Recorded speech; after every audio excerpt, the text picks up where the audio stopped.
What's good, y'all? It's Mikey T, the movie star. I'm back for another exclusive. Everybody take a minute, subscribe to me right here on YouTube, Report Card Radio. And if you could take a second, log over on Instagram, follow me at Mikey T _ the movie star. Everybody who follows me, I'm going to follow you right back. Let's get it. So there's been an overwhelming cry out for me to read some information about Skinny Me, one of A.R.Ab's top artists that joined the group. A.R.Ab's background with Skinny Me, he actually met Skinny's brother, Bayat. You'd hear a lot of shout-outs for Bayat and Ab's music. Ab and Bayat met in prison, and Bayat told Ab, listen, when you get out of here, I want you to show my little brother, Skinny Me, some love. And that's where their relationship got so strong, because Ab had actually met somebody in the pen that co-signed Skinny. So today we're going to get into this case that Skinny Me was involved with that actually played a role in OBH's case. Let's read on and see what it's about. So in the United States District Court for the Eastern District of Pennsylvania, this is the United States of America versus Abdul West. Memorandum, the motion to admit social media posts. Everybody knows that a lot of Ab's case is based on all of these social media posts, and one rat who left the group whose testimony is probably going to be called back on him. So let's get into it. This is the introduction by Bayless and Jay, who I've mentioned before. This was October 22nd, 2019. The introduction reads as follows. Violence is a central theme in Puccini's famous opera Turandot. Portraying a Chinese princess in the Middle Ages, Princess Turandot routinely orders the beheading of suitors who cannot solve three-part riddle. In the opening scene, a Persian prince is marched across the stage on his way to decapitation. Similarly, in Wagner's Das Regold, two giants squabble over gold and women, and on stage, the giant Fafner kills his brother Fasolt. In Strauss's opera Salome, the recently decapitated head of St. John the Baptist appears on the stage as a trophy for Salome. Moving to movies, the many saga of Italian Americans portrayed as part of the mafia, La Cosa Nostra, in recent decades are stepped with machine gun assassinations and other type of rampant violence. Murder and mayhem are routinely absorbed by millions of Americans reading novels or watching novels in theaters and on television. Aside from violence, cultural appreciation changes over time. We need not go far back in history to remember the revulsion that lovers of Beethoven and Mozart expressed when Stravinsky, Berg, and more recently John Adams and Philip Glass became mainstays of major orchestra concerts. The 20th century has also witnessed a virtual revolution in changing appreciation and taste in art. Consider the virtual riots that took place in Paris at the beginning of the 20th century after the debut of the now considered masterpieces of Picasso.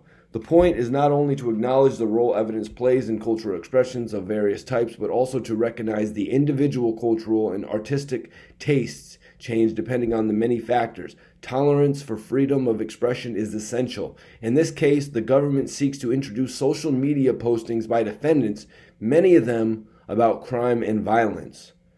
So they're using all of this art, this artistic nature, to draw in the fact that they're going to use A.R.Ab's, Skinny Me's, potentially Dark Low, and any other OBH members' social media posts as a means for them to get further in their case, even though the artists are going to push this and the lawyers are going to push their social media posts as art. Because we all know music is art. So, in this case, the government seeks to reintroduce social media postings by defendants, many of them about crime and violence. Several take the form of videos with lyrics referred to as rap and specifically gangster rap.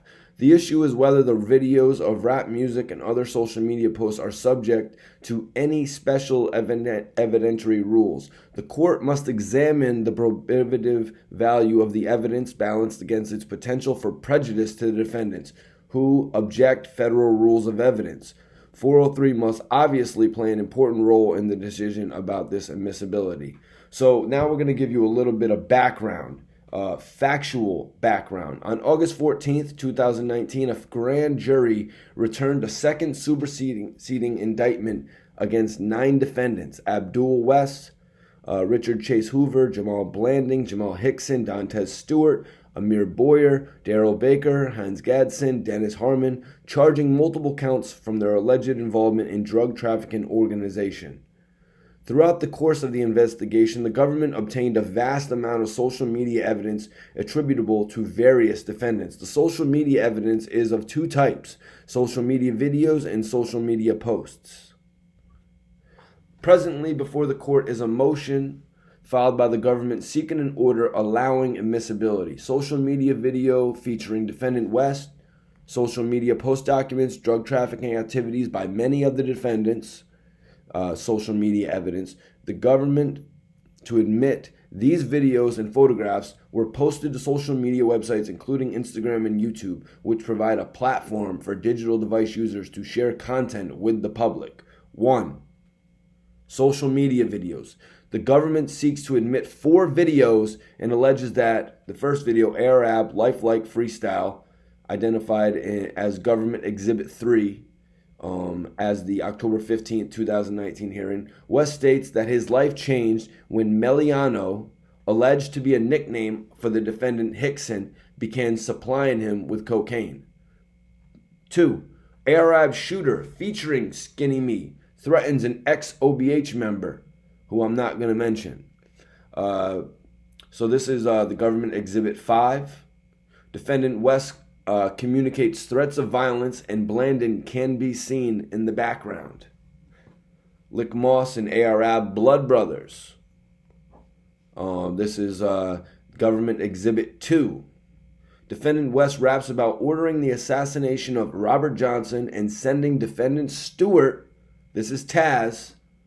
This is the rhyme that everybody said that I had actually got wrong. They said it was in the Blood Brothers joint. Very popular joint with Arab and his brother Leek Moss.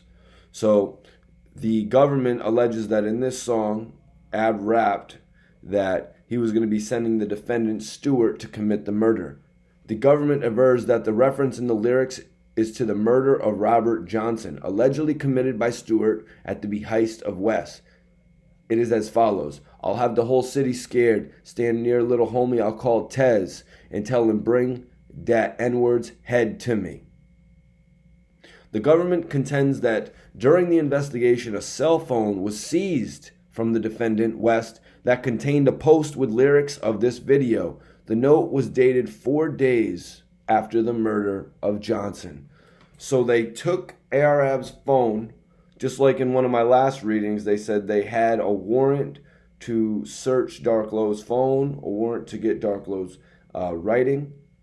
Here they took Arab's phone and they found a note that referenced this lyric about Tez bringing somebody's head to him in a bucket. And this lyric was apparently written 4 days after the death of Robert Johnson. So that's a very interesting note. The government contends that during the investigation, a cell phone was seized from the defendant West that contained a post with the lyrics of the video. The note was dated 4 days after the murder of Johnson. And this was in the second superseding indictment. Arab Rivals. This was the popular Cassidy diss that dropped. This was the very popular Cassidy diss that dropped that really re-sparked Arab's buzz in the game. This was after the Meek Mill beef. This was after his the assumption that he was going to do a record deal with Cash Money Records. Birdman came back out. Arab came back out with a diss called Rivals, where he was taking multiple shots at Cassidy.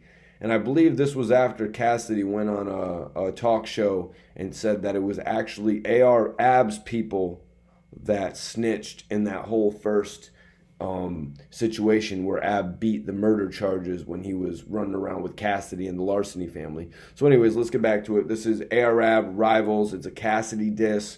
They got Assault Rifle Ab. That's his Twitter handle. No Breaks Bras. This is Exhibit 4. The defendant raps about the seizure of 10 kilograms of cocaine.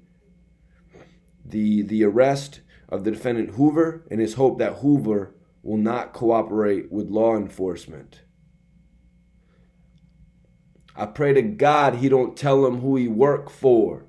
That was one of the AR-AB lyrics. So we're going to get into 2. This is the social media post. In addition to 4 videos, the government seeks to admit approximately 100 posts to social media sites by various defendants depicting drug trafficking activity and containing references to the conspiracy. The spreadsheet provided by the government catalogs the profile from whom each post was recovered, the individual in the post, the date, the location of the post, and a brief description of the post's alleged relevancy. B. Procedural history. On August 9, 2019, the government moved seeking admission of the social media evidence. On September 9, 2019, defendant Hickson filed a response in opposition to the government motion, as did defendant Hoover. Thereafter, all the defendants except Stewart moved to join in Hoover's motion. So that tells you something right there. The guy who was in custody, who Ab was praying, he didn't tell him who he worked for. He actually he put up an opposition to the government's motion. Everybody from the OBH camp all put up an opposition to the government's motion except for one man, and that was Stewart. So thereafter, all defendants except Stewart moved to join Hoover's motion. The court granted Baker's joinder motion and will grant the joinder motions of all the defendant. On September 23, 2019, the court held a hearing on the pretrial motions, including the government's motion to admit social media evidence. At this hearing, the government played for the court video 2, 3, and 4. The court deferred ruling in the motions, instead requiring that the government prepare a spreadsheet documenting each video and post it sought to admit. A transcript for all the social media videos. Defendants were given an opportunity to file specific objections to the government spreadsheet. So I'm reading down here that Stewart separately filed a motion to exclude all evidence of the murder of Robert Johnson. Hickson and Gadsden also moved to join in Stewart's motion. So at this point, you could think that Stewart maybe is still thinking smart by removing all of the talk of Robert Johnson being involved. As we know, he didn't really turn into a government informant until really late in the game.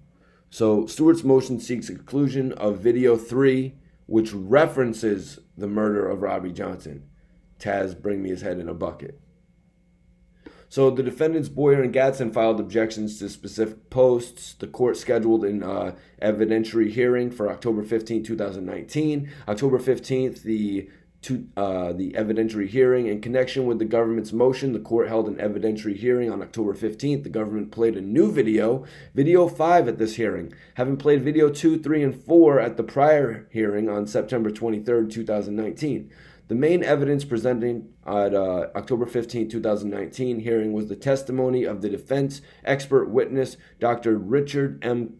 Cooper, who was extensively studied African American culture, specifically the rap music that is frequently performed, particularly but not exclusively, by African American singers. The court found Dr. Cooper credible in his explanation of the significance of rap lyrics.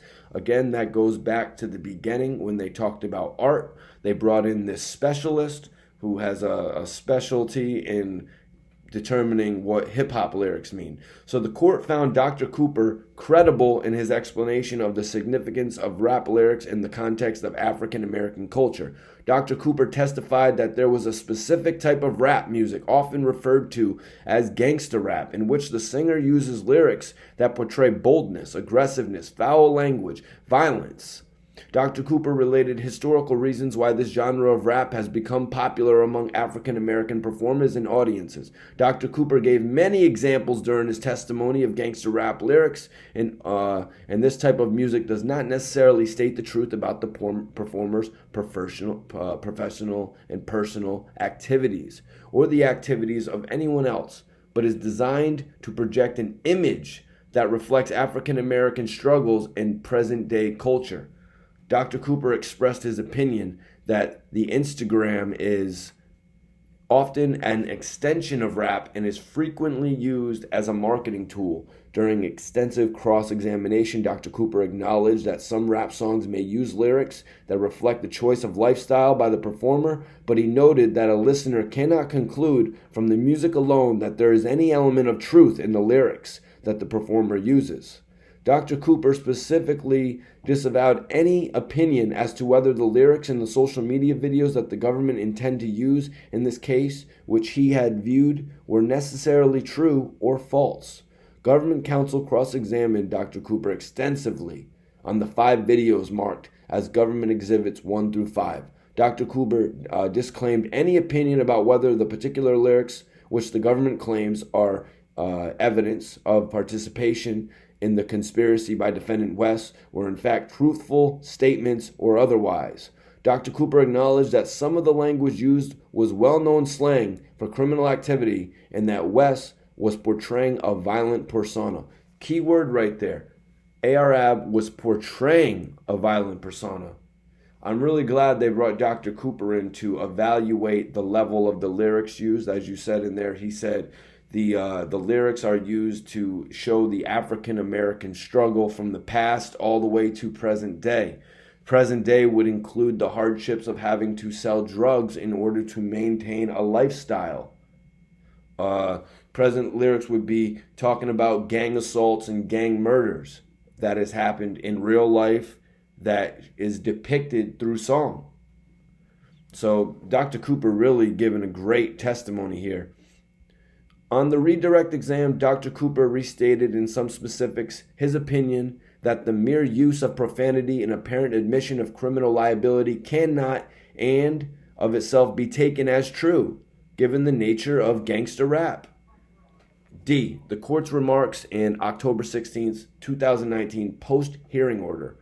At the conclusion of the hearing, the court's remarks reflected an intent to exercise judicial discretion in the following: the federal rules of evidence, the Third Circuit precedent and ruling of the pro-offered testimony in a case where the government is charging the defendants with participation in a conspiracy, specifically a conspiracy to sell illegal drugs. As is well established, the government has the burden of establishing by admissible evidence that a conspiracy existed and to prove beyond a reasonable doubt that each defendant joined the conspiracy and committed at least one specific act in furtherance of the conspiracy. Following the evidence hearing on October 16, 2019, the court entered an order that outlined further procedures related to social media evidence. Wow, so social media played such a big part in this case. I think that's actually where we should pick it up tomorrow. We could pick it up because everybody knows that social media was one of ARAB's biggest downfalls. So tomorrow we're going to pick it back up and talk about how the social media played a part into it. Let me just say, free all the guys, free ARAB, free Dark Low, free Miliano, free Kaz, free Skinny Me. Free all the guys. And God willing, they'll come home on that appeal. Everybody just take a moment, subscribe to Report Card Radio, follow me back, Mikey T _ the movie star. That's on Instagram. Everybody who follows me, I'm going to give you a direct follow back. Anybody want to go a little bit further and show some love to the channel, you can hit the Cash App. It's Mikey T Movie on Cash App if y'all want to send a donation. Anything is appreciated, you guys. I just appreciate everybody staying in tune and everybody giving these videos the respect they deserve, because we're going to keep on talking and keep on spreading the word until all the guys come home.